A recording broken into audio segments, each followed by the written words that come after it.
कर्मण्येवाधिकारस्ते मा फलेषु कदाचन मा कर्मफलहेतुर्भो मा ते संगोऽस्त्वपि कर्मणि।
महाभारत कथा,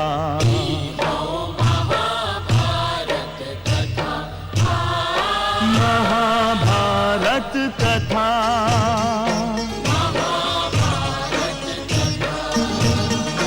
कथा हो पुरुषार्थ के, स्वार्थ के, परमार्थ के, सारथी बन ले जहां सिर किसन भारत पार्थ के।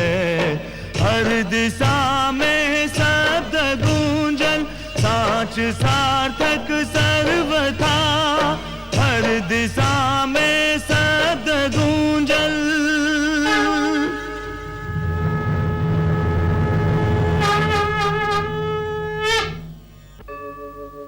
यदा यदा हि धर्मस्य ग्लानिर्भवति भारत, अभ्युत्थानम् अधर्मस्य तदात्मानं सृजाम्यहम्, परित्राणाय साधूनां विनाशाय च दुष्कृतां, धर्म संस्थापनार्थाय संभवामि युगे युगे। हम समय हैं और ये आज महाभारत के अमर कथा सुनावे जात हैं। ई महाभारत खाली भरत वंश के कौनो सीधा साधा युद्ध कथा ना हा। ई कथा हा भारतीय संस्कृति के उतार चढ़ाव के। ई कथा हा सत्य और असत्य के महायुद्ध के। ई कथा हा अन्हार से जूझे वाला उजियारा के। और ई कथा हमरा छोड़ दोसर केहू सुना भी ना सके, कारण कि हम एह कथा के इतिहास के जैसन बीतत देख ले बानी। एकर हर पात्र हमार देखल बा, एकर हर घटना हमरा सोझा घटल बा। हम ही दुर्योधन हैं, हम ही अर्जुन हैं और ये हम ही कुरुक्षेत्र। काहे कि महाभारत बनत बिगड़त रिश्ता, ओह रिश्ता के आधार और जीवन सागर मथ के जीवन के तत्व और इस सत्य के अमृत निकासे के कहानी भी है। और ई लड़ाई हर युग के अपना अपना कुरुक्षेत्र में लड़े पड़ेला। काहे कि हर युग के सत्य के वर्तमान असत से जूझे पड़ेला। और जब तक हम बानी ई महायुद्ध चलत रही और हमार कौनो अंत नहीं खे। हम अनंत हैं। ऐसे ई आवश्यक बा कि हर वर्तमान एह कहानी के सुने और गुने, जैसे वो भविष्य खातिर तैयार हो सके। ये लड़ाई के लड़ल हर वर्तमान के कर्तव्य है और ये हर भविष्य के तकदीर है।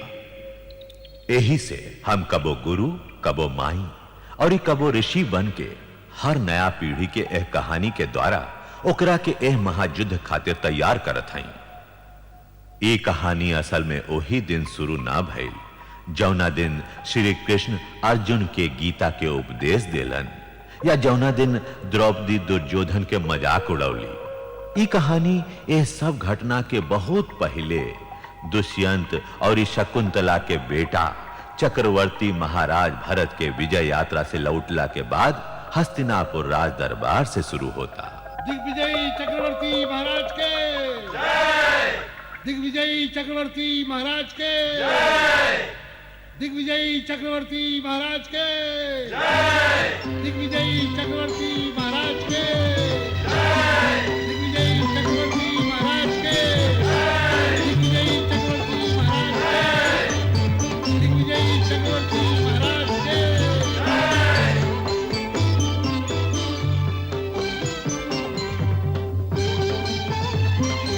भरत के नाम केवल एकरा से नहीं खे कि वो हस्तिनापुर राज्य के सीमा हिमालय से सागर तट तक फैला देलन, और हमार ई महान देश उनकरे नाम पर भारतवर्ष कहाई।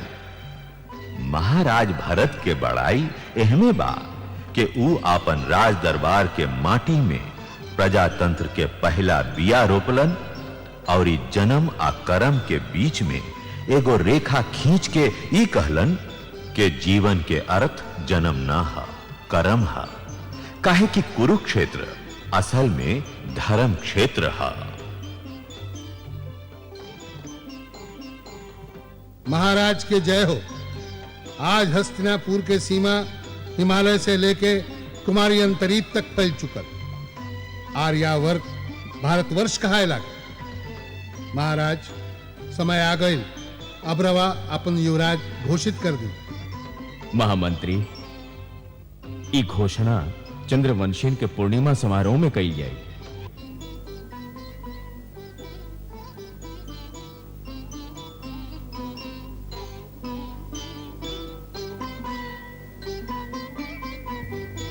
सुन ली हाँ कि तू कहीं जाता रहा बबुआ। हाँ माई, युद्ध से लौट के आ गई। सोचने कि महर्षि कण्व के दर्शन कराएंगे। उनका के महर्षि ना नाना कहा बबुआ। हम वहां के आपन बेटी तना है, बाकी हमार पालन पोषण उहे के कैले बानी। हमरा और से भी उहा के चरण छू लिहा, और ये कहिया कि उहा के तो अपना बेटी शकुंतला के भुलाई देली। अवश्य माई, अवश्य। ता आज्ञा बा। जियत रहा।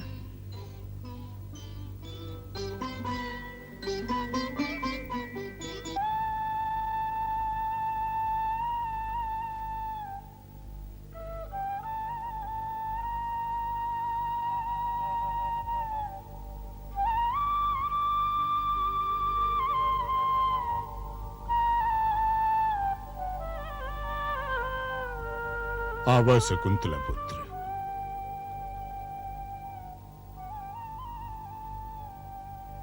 प्रणाम महर्षि। आशीर्वाद। शकुंतला कैसन बाड़ी बचवा? कुशल से बड़े ऋषिवर। उनकर प्रणाम तो रउआ चरणन में बा। वो कहोली है कि पिताजी तो अपना बेटी के बिसरा ही देलन। अब वो पूछो जे पूछे आयल बाड़ा। समस्या आई बा कि हम वैसे तो 9 बेटन के पिता बनी, बाकी युवराज केकरा के बनाई ऋषिवर। माने यह प्रश्न के तात्पर्य भइल कि धरती पर विजय पावे वाला भरत अब ही ले अपना पर विजय नहीं खम पावले। बाकी जब ले तू अपना पर विजय ना पैबा, तू कबो न्याय ना कर सकबा। एह से जा अपना पर विजय पावा, तोहरा अपना प्रश्न के उत्तर मिल जाई। हमारा आशीर्वाद तहरा संगे बा। प्रणाम। जियत रहा। हस्तिनापुर चंद्रवंशियन के प्रताप से जगमगा रहल बा, और आज राज दरबार में स्वयं इतिहास सांस रोक के ओह घड़ी के प्रतीक्षा में खड़ा बा, जवन घड़ी हस्तिनापुर के ओकर युवराज देवे वाला बा। यह महाभारत के अमर कथा के पहला अनलिख पन्ना। सावधान सावधान सावधान, धर्मध्वज रक्षक, प्रजापालक, न्यायमूर्ति, हस्तिनापुर नरेश, चक्रवर्ती महाराज भरत पधार रहल बानी।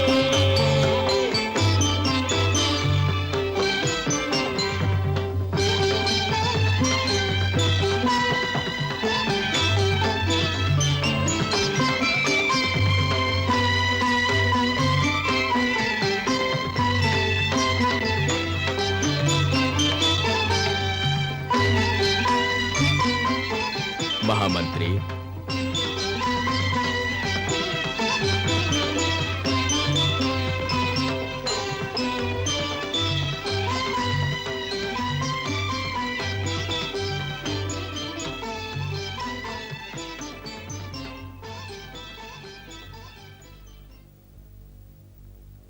हम दुष्यंत पुत्र भरत सबसे पहले अपना शूरवीरन के प्रति अपन आभार प्रकट करत हैं, जे हस्तिनापुर के आर्यावर्त के सीमा के अंतिम छोर तक पहुंचा देलन। और हम आभारी बानी हस्तिनापुर के प्रजा के, जे अपना आशीर्वाद के संगे संगे हमरा के आपन सपूत भी देलन, जिनका में से कुछ हमरा संगे लवट ना सकलन।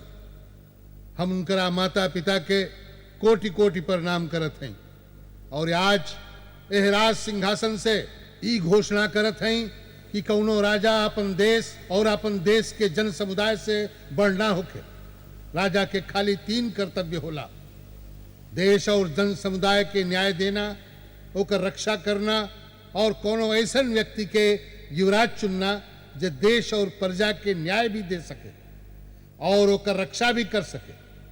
हमरा खेद बा कि हम अपना कोनो बेटन में ई गुण ना पवली।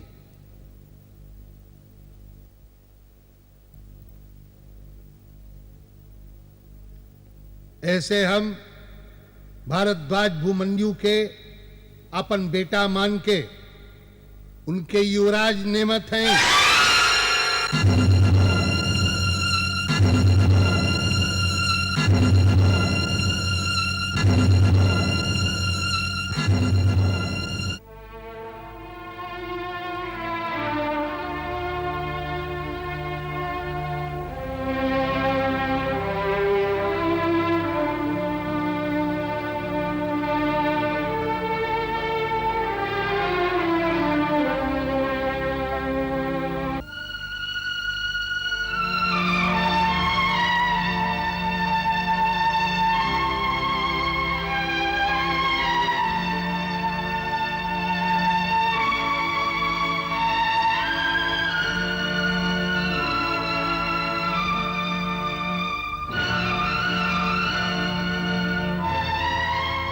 प्रणाम माई।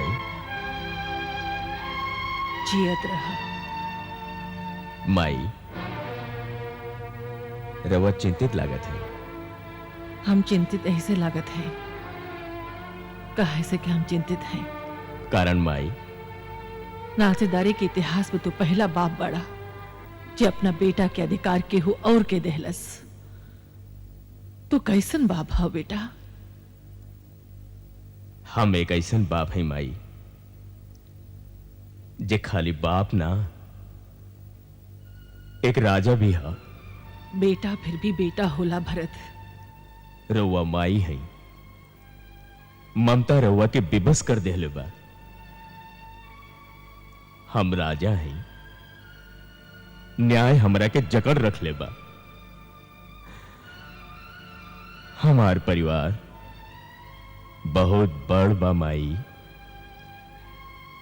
और फिर हम जकरा के युवराज बनौली हैं, वो भी तो हमरे बेटा है।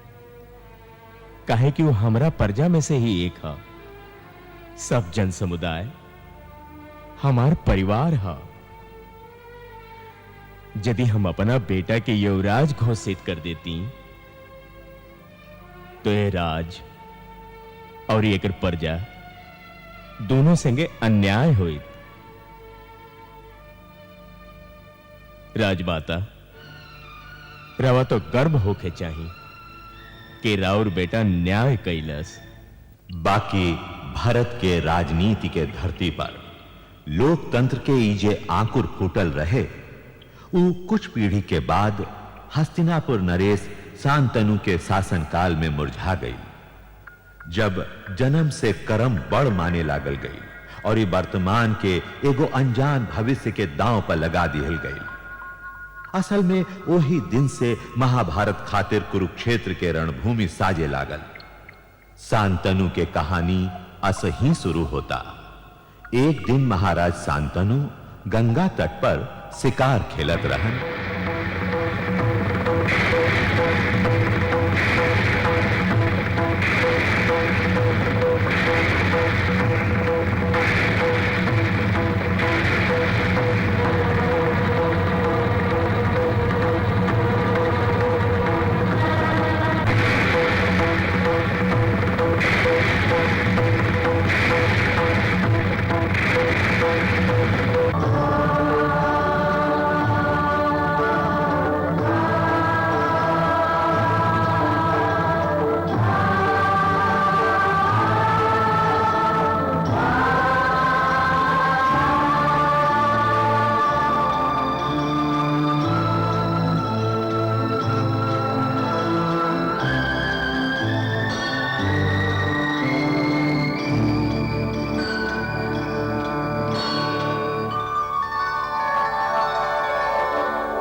हम शांतनु है देवी, हस्तिनापुर नरेश शांतनु। हम गंगा हैं। हमने शिकार खेले आयल रही। फिर का भइल महाराज? ये तो वही पता नहीं खे, बाकी लगा था कि कौनो चंद्रमुखी मृगनयनी के हम ही शिकार बन गईली। ये तो बहुत बुरा भइल। हस्तिनापुर नरेश की सावधानी रखे के चाहिए, काहे कि राजा के बिना हस्तिनापुर ता ऐसन लागी जैसे धनुष के बिना कौनो धनुधारी के कान्हा। अब हस्तिनापुर की का हुई महाराज? अब तो हस्तिनापुर के बचावे के बस एक ही उपाय बा देवी। तब तो रउआ के जल्दी ऊ उपाय कर लेवे के चाहिए महाराज। ये तो तोहरे हाथ में बा देवी। आपन प्रश्न हम काल करब नरेश कि हस्तिनापुर जैसन शक्तिशाली राजा के बचाओ हमरा हाथ में कैसे? काले काहे देवी, आज काहे ना? काहे से कि हर प्रश्न के उत्तर के एगो मुहूर्त होला महाराज।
हम शांतनु है देवी, हस्तिनापुर नरेश शांतनु। हम गंगा हैं। फिर का भइल महाराज?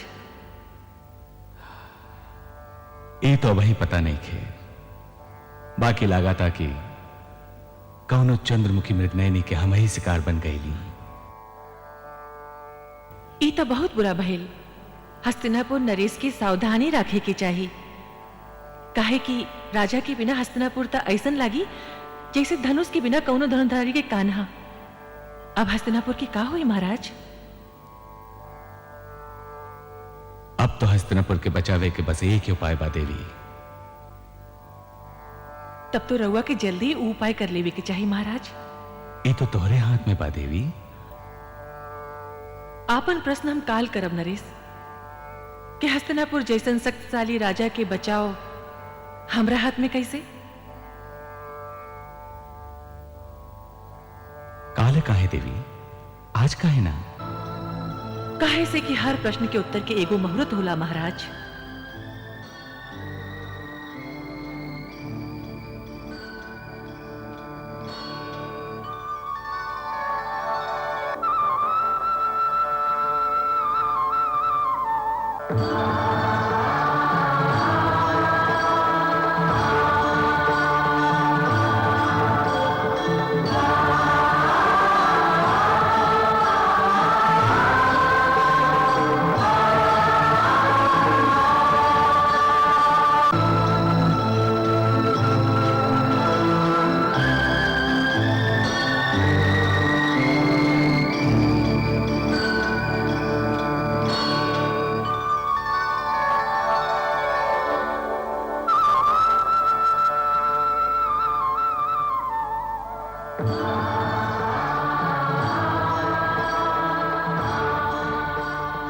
प्रतीक्षा तो न करे के पड़ल देवी।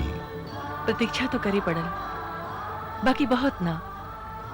हाँ, त काल रउआ कहली महाराज कि हस्तिनापुर के बचावे के खाली एक ही उपाय बा। त हम रउआ से कहली कि तब तक रउआ के ऊ उपाय जल्दी ही कर लेवे के चाहिए। तब रउआ कहली कि ये हमरा हाथ में बा। अब ईवा से आगे चलत है महाराज। हमरा हाथ में कैसे? यदि तू हस्तिनापुर के पटरानी बनल स्वीकार कर ला तो शांतनु भी बच जाए हैं और यह हस्तिनापुर राज भी। इस सम्मान हम स्वीकार कर भी सकेली, परंतु देवी हम क्षत्रिय हैं और ये क्षत्रियों के शब्दकोश में परम जैसन शब्द ना होला। तब फिर एगो वचन दी। आज से हमार सब वचन तोहार भइल। सब न महाराज, खाली एगो वचन कि रउआ हमरा से कौनो प्रश्न न करब। बस यही? ठीक बा, हम वचन देहली देवी। चाहे हम जे भी करी, रउआ हमरा से कबो कौनो प्रश्न न करब। हाँ, ना तो हम तोहरा से कौनो प्रश्न करब और ना ही कारण जाने की चेष्टा करब। यदि रउआ ऐसा न कर पवली तो हम रउआ पहला प्रश्न के उत्तर देहला के बाद रउआ जीवन से सदा खातिर चल जाए।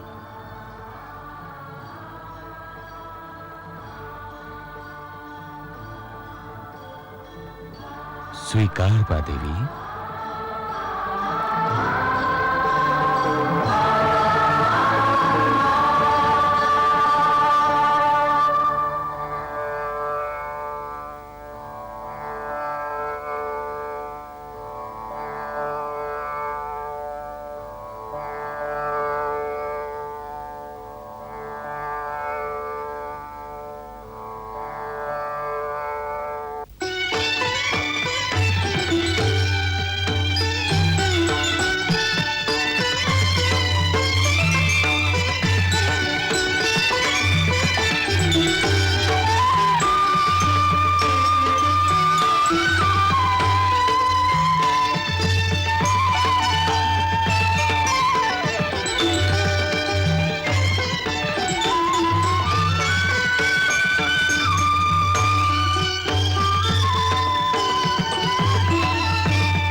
चनरमा अस्त होके वाला बा पुत्र, और इस सूरज देव उदय भइल चाहतारन। रउआ चुपचाप बैठल का निहारत है?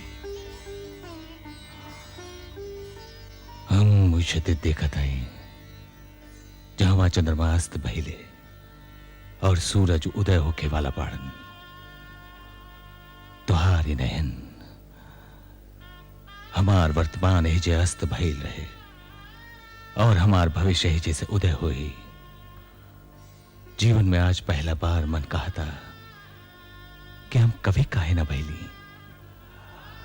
हम तो खाली धनुष बाण और रणभूमि की ही भाषा सिखत रहली। यदि हम सिंगार की भी भाषा सीख ले रहती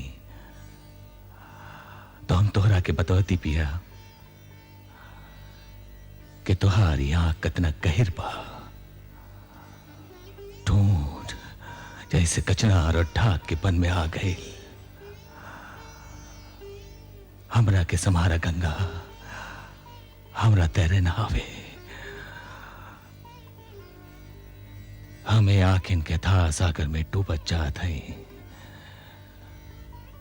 और चंबा की बात तो ही बा जे डूबल हमरा नेक लागा था। हम उबरल नहीं की चाहत, हम उबरल नहीं की चाहत।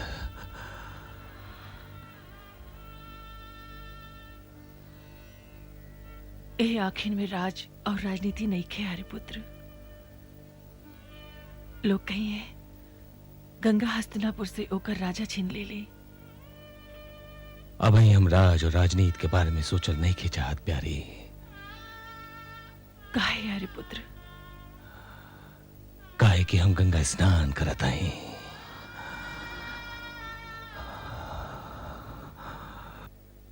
समझ में नहीं ख्यावत कि महाराज के का हो गइल बा। अरे सेनापति जी, रवा अपना माथा के धूर तो पोछ ली। केहू के चिंतित रहल नीक ना लागे महामंत्री जी। और रहल सेनापति, चिंता ना करी तो का करी। जकरा महीनन बीत जाए अपना महाराज के दर्शन भइला और यहाँ के तो लागौता जैसे हस्तिनापुर के भुला चुकल ही। रावा जैसन सेनापति के रहते वहाँ के हस्तिनापुर खातिर चिंतित भइला के कोनो आवश्यकता नहीं थे। हस्तिनापुर के सीमा तो सुरक्षित बढ़ले बा। असल में वहाँ के अपना हृदय के सुरक्षा में लागल बानी। बाकी राजा के दायित्व फेनु है। राजा भी तो एगो आदमीये होला सेनापति जी। आनंद पर उनकर अधिकार प्रजा के कोनो आदमी से कम ना होखे।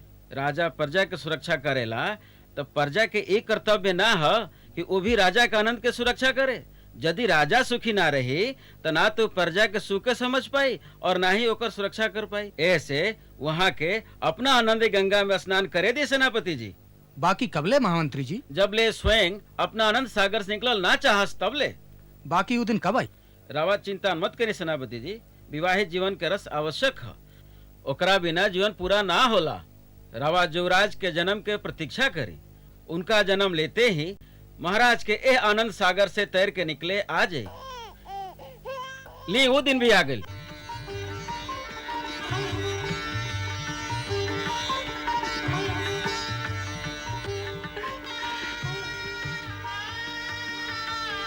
महाराज, महाराज की जय हो। राजकुमार के जन्म की बधाई हो महाराज।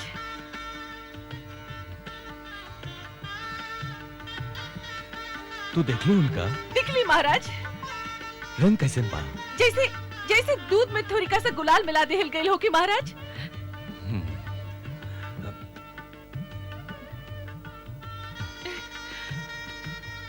आँख कैसे बा उनका? एकदम चंद्रवंशी राजकुमार के लेखा महाराज।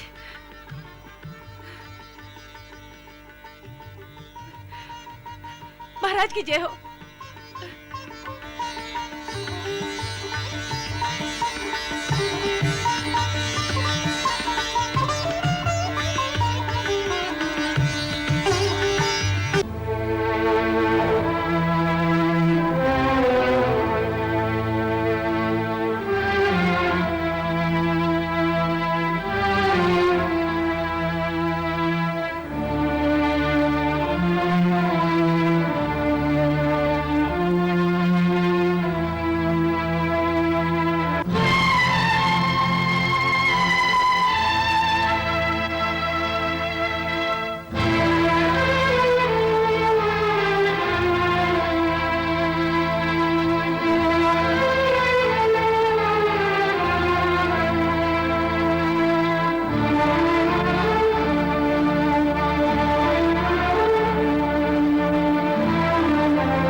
हमरा से कौनो प्रश्न ना करब। बस ये ठीक बा, हम वचन दे ली। चाहे हम जे भी करी, रउआ हमरा से कौनो प्रश्न ना करब। हाँ, हम तोहरा से कबो कोनो प्रश्न न करब और ना ही कोनो कारण जाने की चेष्टा करब।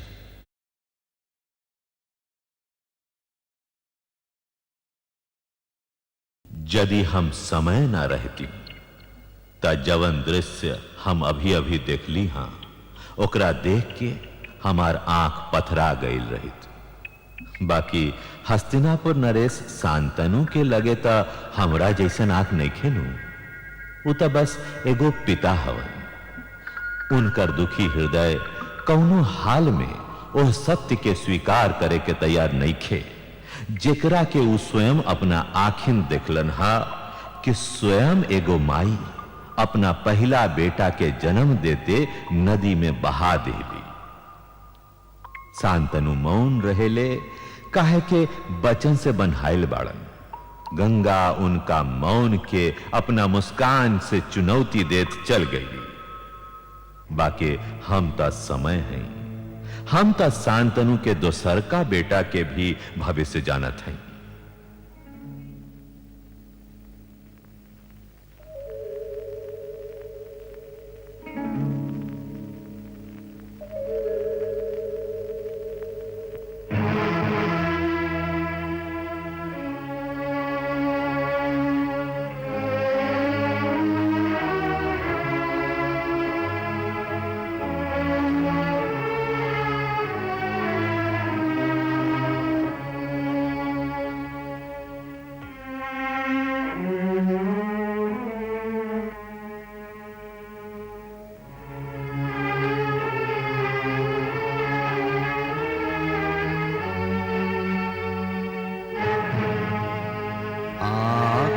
लखें मुँह ना खुले, सहल कहल नहीं जाए। विधना के लिखनी अजब, कई सोना समझाए, कई सोना समझाए।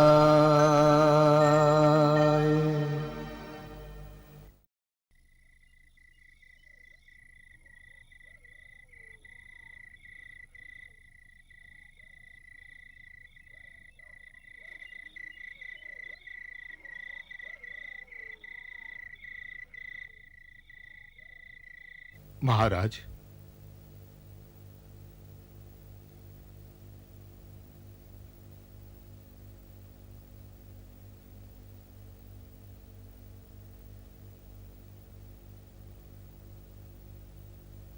अतना रात गैला महाराज?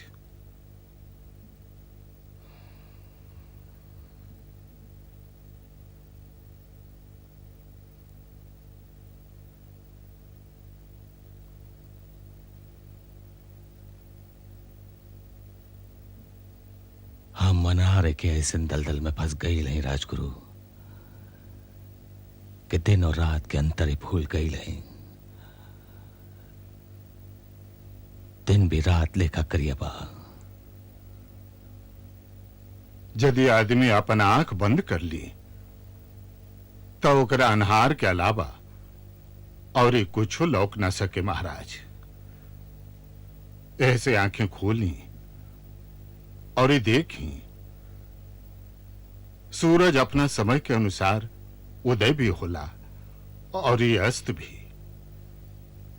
चंद्रमा वैसे ही निकलेला और वैसे ही अपन शीतल प्रकाश के बरखा भी करेला। प्रकाश तो आत्मा है महाराज, और ये आत्मा के बिना कुछ संभव नहीं है। तो फिर ये प्रकाश हमरा लौकत काहे नहीं के राजगुरु? शायद रउआ ओकरा देखे के प्रयत्न नहीं करत महाराज। ये अनहारा राउर कोनो समस्या है, और ये समस्या जूझे खातिर ही होला। यह तो कठिनाई बा राजगुरु, कि हम चाह के भी समस्या से जूझ नहीं की सकत। ऐसन कौन समस्या बा महाराज?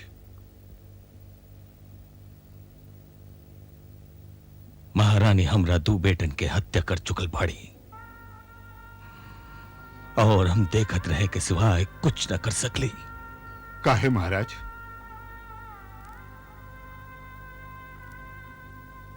काहे कि हम वचनबद्ध बानी। रउआ वचनबद्ध बानी कि महारानी राउर बेटन के हत्या करत जास और ये रउआ चुप रही। रउआ राजा हैं, हस्तिनापुर नरेश हैं। रउआ ऐसन अंधा वचन देवे के अधिकारे ना रहे। जौन वचन न्याय के आड़े आजा महाराज, वो वचन ना शराप ह। हम वह शराब तो जी रहल बानी राजगुरु। रउआ एकरा जीना कहत है राजन, तो फिर रउआ मरना केकरा कहब? काहे के जवन राजा अपना बेटा के रक्षा ना कर सके, वो अपन प्रजा के जीवन के रक्षा का करी? हम प्रार्थना करब कि भगवान हस्तिनापुर के रौरा दुर्बलता से बचावस। का रउआ ये अन्याय नहीं खेलकोत राजन? उस शांतनु जे हस्तिनापुर के राजा हा, ओकरा ये अन्याय सूझता राजगुरु। तो हस्तिनापुर नरेश यह अन्याय के रोकत काहे नहीं खन? काहे कि वो शांतनु जे एक व्यक्ति हा, वो राजा के हाथ पकड़ लेता।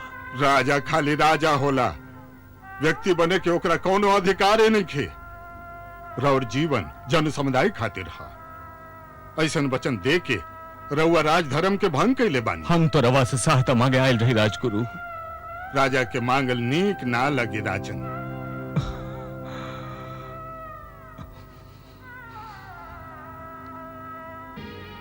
तो फिर हम का करी? रउआ अपना यह वचन के अगन में जरी।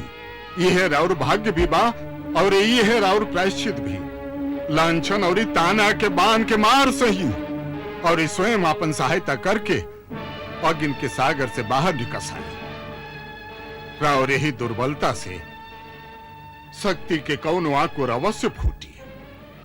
अरे भैया को सुनला हा? सुन ली तो सही भैया, बाकी माने के मन नहीं करत। नदी चाहे गंगा जी काहे ना हो, पर कौनो माई ऐसे अपने लड़कन के बहा सकेले? महतारी तो स्वयं ममता के गंगा होले भैया।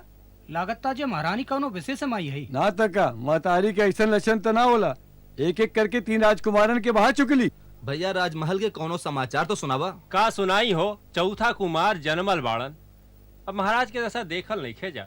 अरे दशा का भला बच्चा अकेले महारानी के थोरके हैं, फेन महाराज उनका से पूछत काहे नहीं खन? अगर इहे हाल रहल तो महाराज के हाथ से वंश कर रेखे मेटा जाई।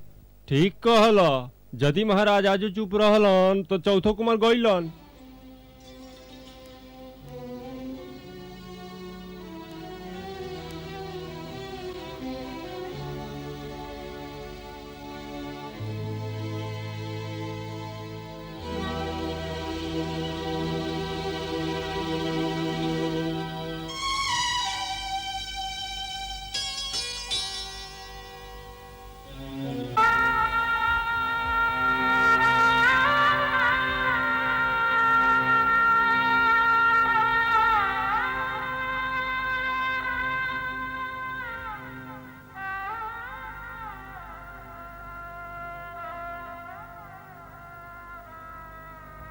महाराज,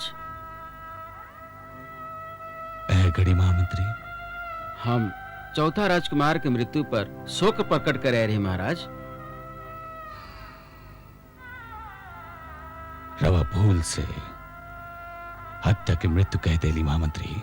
परंतु यदि हत्या ही है महाराज, तो फिर न्याय मूर्ति अधिराज महाराज अब तक अपराधी की मृत्युदंड काहे ना दिहलन?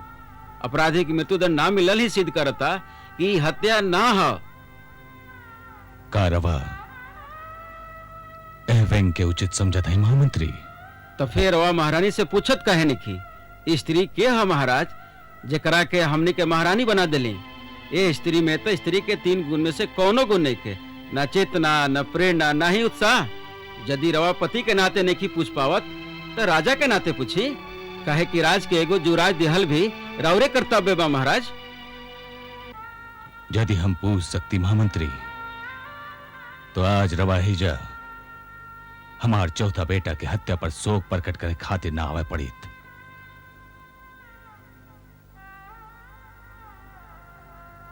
और सबसे बड़े दुख के बात तो ये बा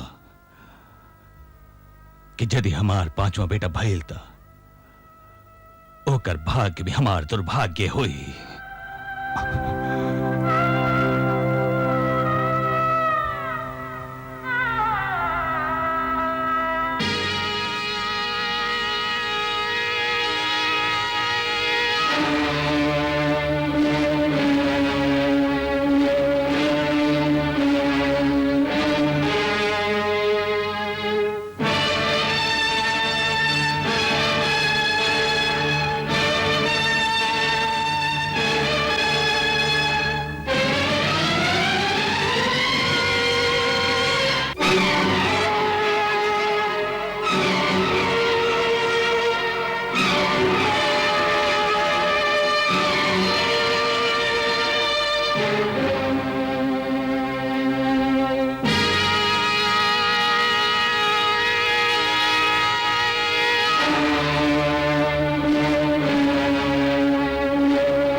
चाहे हम जे भी करी रउआ हमरा से कबो कोनो प्रश्न न करब। हाँ, ना तो हम तोहरा से कबो कोनो प्रश्न करब और ना ही कारण जाने के चेष्टा।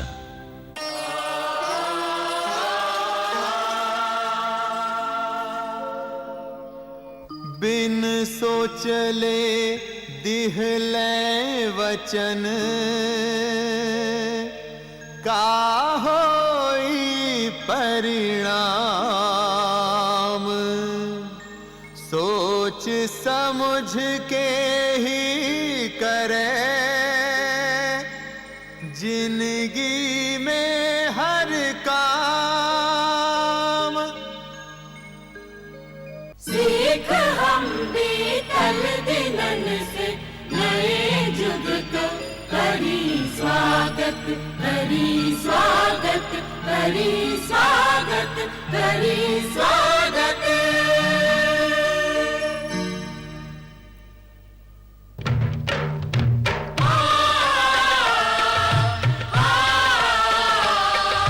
भारत कहो कहानी सदियन से भी पुरानी हो ई ज्ञान गंगा ऋषियन को अमर वाणी। ई विश्व भारती हो